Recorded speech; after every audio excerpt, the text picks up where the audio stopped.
नमस्कार. श्री स्वामी समर्थ सर्वांना. तर आज आपण बनवत आहोत मुलांच्या डब्यासाठी मी छान अशी सुक्की मटकीची भाजी आणि गरम गरम चपात्या बनवल्या होत्या.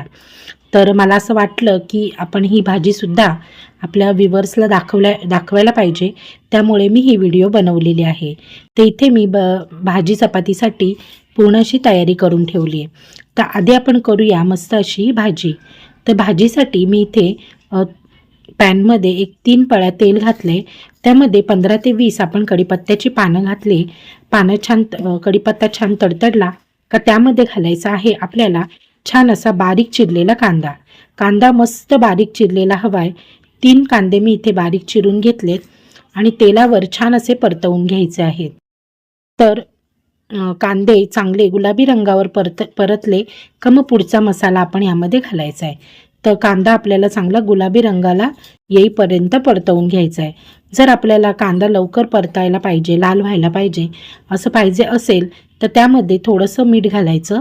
अगदी पाव चमचा मीठ घातलं का कांदा लवकर लाल होतो. तर कांदा चांगला परतला गेला का मग आपण पुढे आलं लसणाची पेस्ट घालणार आहोत. तुम्ही जर आलं लसूण पेस्ट घालणार नसाल तर थोडासा ठेचलेला लसूण घातलात तरीसुद्धा चालेल. पण मी इथे आलं लसणाची पेस्ट घातलेली आहे अर्धा चमचा आणि मस्त असं परतवून घ्यायचं आहे. आलं लसणाचा जो उग्र वास असतो तो कमी होईपर्यंत आपल्याला हा कांदा चांगला परतवून घ्यायचा आहे. कांदा छान परतवून झाला का त्यामध्ये घालायचे आहेत आपल्याला टोमॅटो. टोमॅटोसुद्धा छान असे बारीक कापलेले टोमॅटो घालायचे. हे बघा, आता आपण इथे टोमॅटो घालत आहोत. तर इथे मी 2 छोटे टोमॅटो घेतलेले आहेत. टोमॅटोसुद्धा मस्त असे परतवून घ्यायचेत. आता हा कांदा, टोमॅटो, आलं लसूण हे छान असं परतवून झालंय. कांदा छान शिजलेला आहे. आता आपल्याला ह्यामध्ये घालायचे आहेत मसाले. तर मसाल्यांमध्ये आपण आधी घालत आहोत हळद. तर आपण इथे अर्धा चमचा हळद घातलेली आहे. नंतर आपण घालत आहोत इथे लाल तिखट घालायचा आहे किंवा आपला जो साठवणीचा मसाला असतो घरामधला तो साठवणीचा मसाला आपल्याला इथे वापरायचा आहे. जर आपण लाल तिखट वापरणार असेल तर आपल्याला इथे गरम मसाल्याचा वापर करावा लागतो.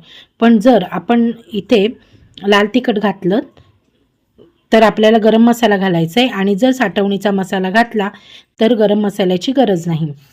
आता आपण इथे घातलेला आहे कांदा लसूण मसाला. नंतर थोडासा किचन किंग मसाला म्हणजे अर्धा चमचा, कारण आपण इथे लाल मिरची पावडरचा वापर केलेला आहे. लाल मिरची पावडर नसेल, आपण जर साठवणीचा मसाला घातला तर आपल्याला कोणताही गरम मसाला किंवा किचन किंग मसाल्याची गरज पडत नाही. तर आता मस्त असं हे परतवून घेऊया. छान तेल सुटेपर्यंत आपण हे परतवून घेतलेलं आहे. नंतर आपण ह्यामध्ये थोडीशी धणे पावडर घालणार आहोत. आपण इथे मिरची पावडर वापरली आहे म्हणून आपण इथे धणे पावडर पण वापरतोय. साठवणीच्या मसाल्यामध्ये धणे आणि गरम मसाले वगैरे सगळे असतात, त्यामुळे तिथे गरम मसाला वगैरे घालायची गरज पडत नाही. पण आता आपण इथे मिरची पावडर वापरलेली असल्यामुळे आपल्याला इथे धणे पावडर वापरायची आहे. तर एक छोटा चमचा मी इथे धणे पावडर घातली आहे आणि मस्त असं परतवून घेतलेलं आहे. मसाला छान परतला का आपण मस्त मटकी, जी मोड आलेली मटकी आहे ती मटकी आणि बटाटा, तर मी बटाटा वापरलेला आहे. तुम्ही बटाटा नाही वापरलात तरीसुद्धा चालेल. तर मटकी आणि बटाटा मस्त पाण्यातनं उपसून घ्यायचं आहे. मस्त मोड आलेली आहे मटकीला आणि ही मटकी आपण ह्या मसाल्यामध्ये घालायची आहे कांद्यामध्ये. हे बघा, मस्त असे मोड आलेले आहेत मटकीला. खूप छान अशी मटकी झालेली आहे. आता पूर्ण मटकी आपण उपसून पाण्यामधनं घालायची यामध्ये आणि 1-2 मिनटं चांगली परतवून घ्यायची. मस्त अशी या मसाल्यामध्ये कांद्यामध्ये मस्त परतवून घ्यायची. हे बघा, अशा पद्धतीने आपण ही व्यवस्थित अशी परतवून घेऊया. आणि नंतर आपण ह्यामध्ये चवीपुरतं मीठ घालायचंय.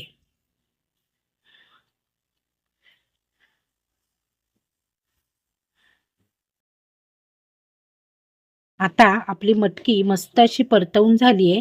आता ह्यामध्ये घालायचं आहे आपल्याला मीठ.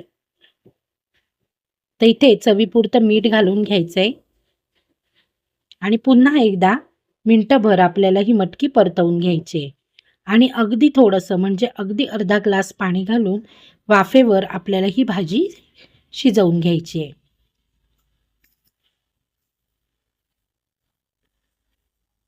तर आता मीठसुद्धा छान परतवून झालं आहे. एक अर्धा ग्लास पाणी घालणारे आहे मी इथे. जर तुमची मटकी कमी असेल तर तुम्ही अगदी अर्धा वाटी पाणी घातलं तरीसुद्धा चालेल.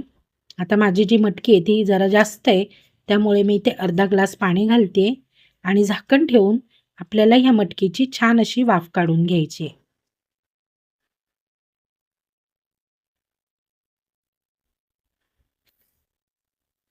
हे बघा, आता झाकण ठेवायचं आहे आपल्याला आणि झाकण ठेवून आपल्याला मस्त अशी वाफ काढून घ्यायची आहे. हे बघा,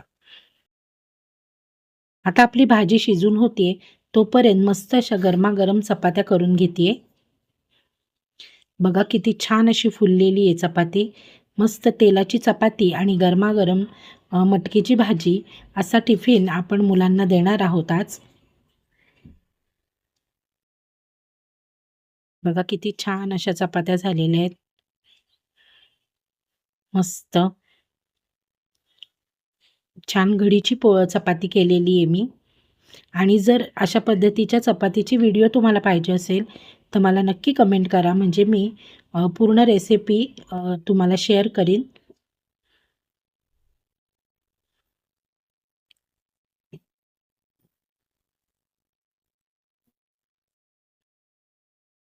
तर आता आपली ही चपातीसुद्धा मस्त भाजून झाली आहे आणि चपात्यासुद्धा तयार झालेल्या आहेत. आता आपण एक 10 मिनटं झालेत आणि मटकीची भाजीसुद्धा मस्त अशी शिजलेली आहे. त्याच्यावर थोडीशी कोथिंबीर टाकायची. आता सध्या कोथिंबीर स्वस्त आहे, त्यामुळे भरपूर कोथिंबीर घातली तरीसुद्धा चालते. हे बघा, मस्त कोथिंबीर टाकून एकदा परतून घ्यायची आणि बंद करून टाकायचा गॅस. कोथिंबिरीने आपल्या मटकीला खूप छान असा टेस्ट अजून वाढते मटकीची. हे बघा, तर आजचा हा माझा टिफिन तुम्हाला कसा वाटला मला नक्की कमेंटमध्ये सांगा. चला तर मग आता आपण पुन्हा भेटू आपल्या पुढच्या व्हिडिओमध्ये. Bye bye.